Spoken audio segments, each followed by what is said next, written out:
जय श्री कृष्ण। श्रीमद् भगवत गीता अध्याय 2 श्लोक 61। तानि सर्वाणि संयम में युक्त आसीत् मत्परा वशे ही यस्य इंद्रियाणि तस्य प्रज्ञा प्रतिष्ठिता। जो इंद्रियों को पूर्णतया वश में रखते हैं, इंद्रिय संयमन करता है और अपनी चेतना को मुझ में स्थिर कर देता है, वह मनुष्य स्थिर बुद्धि कहलाता है। तात्पर्य: इस श्लोक में बताया गया है कि योग सिद्धि की चरम अनुभूति कृष्ण भावनामृत ही है।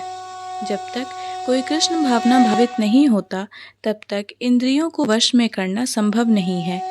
जैसा कि पहले कहा जा चुका है, दुर्वासा मुनि का झगड़ा महाराज अम्बरीश से हुआ, क्योंकि वे गर्वश महाराज अम्बरीश पर क्रुद्ध हो गए, जिससे अपनी इंद्रियों को रोक नहीं पाए।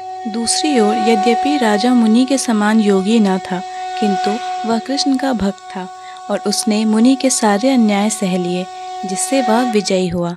राजा अपनी इंद्रियों को वश में कर सका क्योंकि उसमें निम्नलिखित गुण थे, जिनका उल्लेख श्रीमद् भागवत में हुआ है। राजा अम्बरीश ने अपना मन भगवान श्री कृष्ण के चरणारविंदों पर स्थिर कर दिया, अपनी वाणी भगवान के धाम की चर्चा करने में लगा दी, अपने कानों को भगवान की लीलाओं को सुनने में लगा दी, अपने हाथों को भगवान का मंदिर साफ करने में, अपनी आँखों को भगवान का स्वरूप देखने में, अपने शरीर को भक्त के शरीर का स्पर्श करने में, अपने नाक को भगवान की चरणारविंदों पर भेंट किए गए फूलों की गंध सूंघने में, अपनी जीभ को उन्हें अर्पित तुलसी दलों का आस्वाद करने में, अपने पाँवों को जहाँ जहाँ भगवान के मंदिर हैं उन स्थानों की यात्रा करने में, अपने सिर को भगवान को नमस्कार करने में तथा अपनी इच्छाओं को भगवान की इच्छाओं को पूरा करने में लगा दिया। और इन गुणों के कारण भगवान के मत पर भक्त बनने के योग्य हो गए।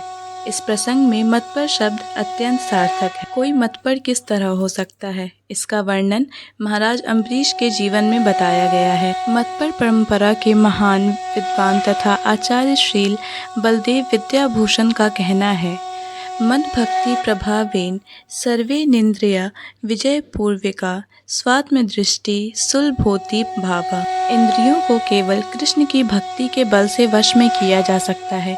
कभी कभी अग्नि का भी उदाहरण दिया जाता है। जिस प्रकार जलती हुई अग्नि कमरे के भीतर की सारी वस्तुएं जला देती है, उसी प्रकार योगी के हृदय में स्थित भगवान विष्णु सारे मलों को जला देते हैं। योग सूत्र भी विष्णु का ध्यान आवश्यक बताता है, शून्य का नहीं। तथा कथित योगी जो विष्णु पद को छोड़कर अन्य किसी वस्तु का ध्यान धरते हैं, वे केवल मृगमरीचिकाओं खोज में वृथा ही अपना समय गंवाते हैं।